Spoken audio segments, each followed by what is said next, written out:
ரொம்ப குறிப்பாக மஹல்லாவில் இருக்கக்கூடிய ஜக்காத்தை ஓர் இன்ஸ்டிடியூஷனாக கலெக்ட் பண்ணி அதே இடத்திலிருந்து மஹல்லாவில் இருக்கக்கூடிய தேவையுடையவர்களை கண்டறிந்து அவர்களுடைய தேவைகளை பூர்த்தி செய்யக்கூடிய ஒரு ஜக்காத் சென்டராக மஹல்லாக்கள் தோறும் எனது மாற வேண்டும். இவைகள் எல்லாம் எனது வரக்கூடிய காலங்களில் மாற்றத்துக்கு உள்ளாக்கப்பட வேண்டும். இப்ப ஜக்காத்தை குறித்து நீங்க சொன்னீங்க, அந்த ஜக்காத்தை குறித்து இப்ப சமகாலத்துல அதை கவுண்ட் பண்றதுக்கா இருக்கட்டும், நமக்கு ஏதாவது ஆப் எதுவுமே இல்லை எனக்கு தெரிஞ்ச வரைக்கும், அது ஏதாவது இப்ப இருக்கா? இப்ப சமீபத்துல ஒரு ஜக்காத்திஃபை அப்படின்னு சொல்லிட்டு ஒரு ஆப் ஒன்று லான்ச் பண்ணியிருக்கோம். அதோடைய டிஸ்கிரிப்ஷன் கூட இந்த இதில் கொடுக்கப்படும். ஸோ அதில் என்ன செய்யலாம்னா, சிம்பிளாக அவங்களுடைய வேல்யூஸ் என்ன செய்யலாம், என்ட்ரு பண்ணலாம். அது எங்கேயும் ஸ்டோர் ஆகாது, யாருடைய பர்சனல் டீட்டெயிலும் கலெக்ட் பண்ணப்பட மாட்டாது.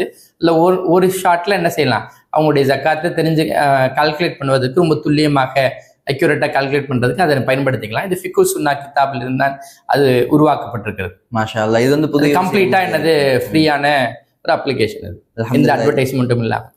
அல்ஹம்துலில்லாஹ். இது வந்து ஒரு புதிய விஷயமா இருக்கு. ஏன் அப்படின்னா, இந்த ஜக்காத்தோடைய அந்த